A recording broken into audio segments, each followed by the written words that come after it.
I'm your therapy animal, Dr. Fuzzbee.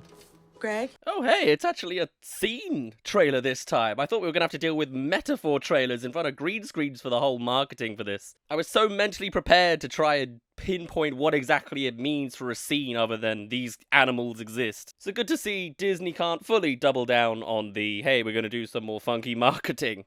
Let's keep it classic for the official trailer. So yes, we just got the official trailer now for Disney's Zootropolis 2. As you can probably tell, it's come at a slightly inconvenient time for me personally, as I was in the middle of being very out of office, and I'm gonna be for the entire month of August, but I can still make it work along the side. Either way, we're very much not having to deal with metaphor trailers anymore, which while I can appreciate doesn't spoil anything, or at least not too extremely. It is kind of nice to see a bit more of a grounded, classical trailer with scenes to actually experience more of what there is to say, other than, wow, look, he's next to a walrus. You know what I mean? Now, with it only being the first official trailer, it still doesn't show an extreme amount of content. I mean, the first half of the trailer is the same scene, but it is really interesting in how that's the one they decided to go with, I guess because it's outright talking about their relationship and all that. But I also think it's a nice symbol of how the writers of Zootropolis write their characters in a way that's not so bland and terrible and cliche like a lot of other animal movies would do with the very simple prompt of Animal City. It's a make or break assignment. Fail and I will split you up. I mean, that's an interesting way to add stakes to the story, I guess, but why would they be broken up immediately 1 week in? Like, I get it if, like, they've been failing several tasks, but he just feels like that, being mean, alright. That being said, by no means are they running out of gags or jokes or bits to do with animal-based stuff or all the sizing logic. We've got both new contents in the design work of how Zootropolis is built as a city, or how micro-mechanisms might work, like a vending machine, which I didn't know I had the questions for, but now I do, and I apparently got the answer too. Hops and Wild? Wild and Hops. The dream team. I love how I assume he's taking from a Predator vending machine, or a machine that's far bigger than usual. Oh no, okay.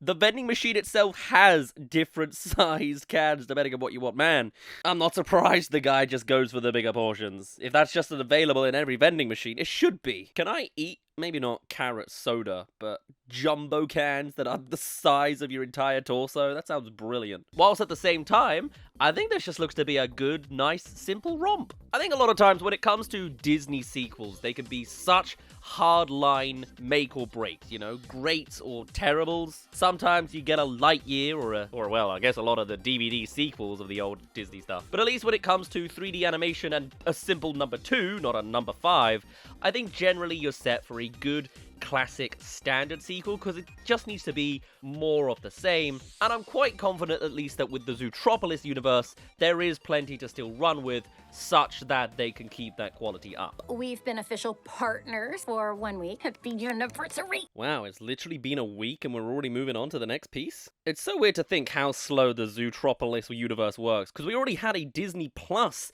TV series for Zootropolis, and it took place during the movie. It was just all the other characters in the background. We have made no progress in the timeline of what these animals do, and I feel like it's because more and more questions would pop up the more they age, or any real time progresses. So many of the scenes that I've seen in this trailer just look good and classic. That's the best way to explain it. And genuinely, this trailer got a good couple of chuckles out of me, even though it's more so that I hear the production behind the audio take. And Francine, Clark may be a mouse. Jesus Christ. You know, recently from the animated movies I've watched, I feel like I've seen a lot of the screaming goat meme, so it's genuinely a breath of fresh air to hear an elephant scream, and it's just clearly a man in a slightly echoey cupboard putting in a really good take. I would love to do the same, but I am in the least soundproof room I've ever been in for a recording. I want to hear that again. I mean, that's really tickling me, especially just for me, the extra context that I have this incredibly loud shot. I'm also listening to it with, like, noise-cancelling headphones, so I can't even hear how loud it is, but I'm sure my housemates can in the walls that are made out of... That's not even paper. Plastic. And even still, whether that is a man in a cupboard that I'm hearing or an elephant screaming, I really enjoyed that gag. Loud is funny to me, at least. That's how my brain works. And I'm just glad to hear it's not a damn screaming goat again. We've had it a few times, from Disney as well.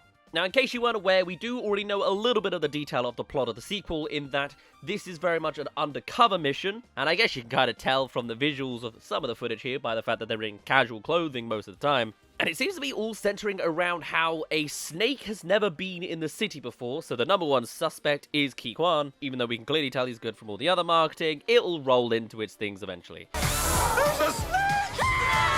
While it was kind of like a predator versus prey thing, this time it's a singular species, which you'd think would go against the entire ethos of what Zootropolis already is, but I guess they wanted to explore something, and if it hadn't been done already, do it now. Not in the history, not in the lore, just now. I don't entirely hate it, I just think it feels a little bit contrived, but I'm sure I can just get along with it. Snake's evil, bad, it has roots, I get it. Alright, cool.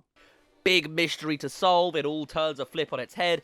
It's probably the horse-mare guy again, or you think it's gonna be, and then it's gonna be a twist on that. And actually, it's interesting, I just realized the metaphor trailer, as I'm calling it, very much had that ominous unknown species coming towards them. And that didn't appear in this at all. That element, yeah, it's a later game stuff. There's me saying the metaphors don't give away any spoilers. I heard some interesting theories that said that that thing might be a man, which I think kind of ruins the world of Zootropolis, but hey, it's an interesting thought nonetheless. If it does turn out to be a snake as well, another snake that's made the shape of whatever that thing is, that's pretty cool. That's the most simple theory I can chuck out there with no basis. Assuming it's not a character we've already seen on the screen right now. Oh, it really is the mayor. I guess do they vote for the mayor in this system? Is there elections? It's only been a week, so they can't have elected a new guy that quickly. It was just, they have a background of that same kind of archetype of a male character, just ready in line to become mayor next. Okay, fair enough. That's cool to see the world explore a bit more. And then kooky hijinks ensue. And thank you for making it to the halfway mark of this video. Come subscribe if you haven't already for more animated movie trailers. I may be very well living in a caravan for a month, but I will still find time to do a reactionary trending trailer like this one. So come join if you're interested in more, and let's get to the second half of Zootropolis 2. Yes, we call it Zootropolis in the UK. Sorry, Paul. Nice, good, quirky. The more I try and look at like the details of these scenes, the more questions I have, like who manufactures PCs? Is it a more powerful PC to make one that's functionable to a mole? Because you have to make the microchips more micro? Also, I'm realizing quickly that this set is very much getting darker very quickly. I filmed this at sunset. I will make a beef up now. And you'll get to see how I've edited this because it's going to be completely in non-chronological order. Woo! That's better. But also editing hell. Either way, though, usually when it comes to trailers, I come in with open mind, sure, but usually some kind of cynicism.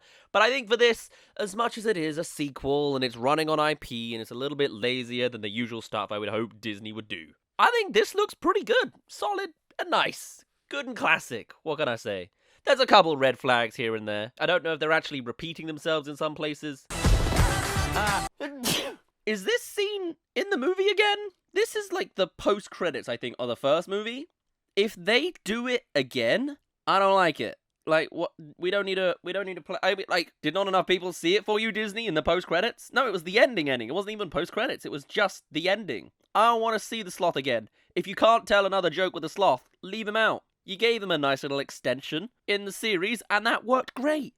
I don't need the rest of this. There you go. Finally found a red flag in the new Disney movie. I wasn't looking hard, I swear. It just popped up in a whole red Corvette, or whatever the hell cars these animals drive. And I think maybe there's a direction they could go wrong with one of the characters.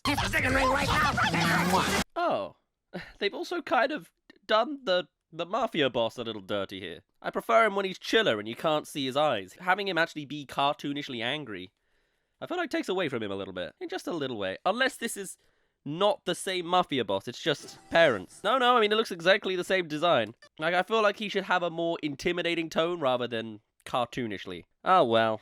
Everything else about him's great, though. My precious Michael. I slammed my balls on a closing door. But overall, I think this just looks like a good, simple time, in the way that I think Disney most wants to be, and they're gonna keep running with sequels. This is definitely getting a 3, a 4, and a 5. But hopefully, they can cool the jets as well and make some good original stuff as well. There are a lot of problems with Disney right now, and Western animation especially seems to be going through quite a time on the writing front. But at least in this very small pocket, in this one example from this one studio at this one time, this looks pretty green flag to me. Your worst idea is what you did with your ears. Man, I was just about to compliment that as well. That's like some... I don't know if I've seen that in like a rabbit ear hair bun. But hey, that's nice, and it's actually quite a classic scene of just calling out the intrigue there. No, sweet. I like it. If there is any Disney movie that could do with getting a sequel, that one's, you know, not the most heinous. It's only number 2. Yeah, we had 1, 1.5, and 2. We'll take it. All good. I'll definitely be seeing it day 1, and chances are it's gonna be pretty damn good too. I'll be curious to know if the novelty of the first movie means that this will seem less impactful, or where it goes in that sense, but otherwise, it's probably just another mystery, good fun time, slap a 2 on it, call it a day, run and gun for a 3rd movie. Hey, I guess that's what entertainment's meant to be anyway. Beyond that, I'd best get back to the rest of my month, and why do I get the feeling I'm going to be absolutely bombarded with trailers this month? So you're going to see so much footage from down in this weird angle. I guess we'll find out very soon.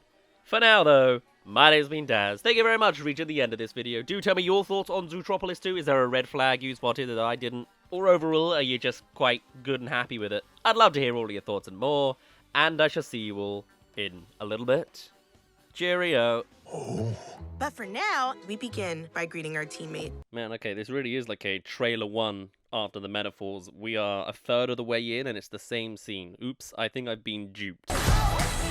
This looks like a good fun romp that seems to be keeping up the qualities of the first movie. And considering I don't have a lot of praise for current Disney original writers, at least it seems to be when they're bouncing off of the world of Zootropolis. I ain't seeing any red flags yet, but we're not even on the main plot, so maybe I would say that at this point. Ooh, nice, nice. Again, as well, give us some more surprises in the universe of how the city is built. That is got to be, though, such a hazard. I guess because it's not meant for anyone else, but a tube entirely underground that you just keep going through for ages. I would hate that. That is my worst nightmare. But hey, it's good, quirky Zootropolis 2 fun. I just hope they don't run with the snake is the bad guy for too long, because clearly he's not. And the marketing's already kind of spoiled that, so let's not spend half the movie attacking Ki Kwan while he's saying, I'm sorry, I need to help my family, very eloquently and clearly. Let's just get to the point. Show me the new stuff.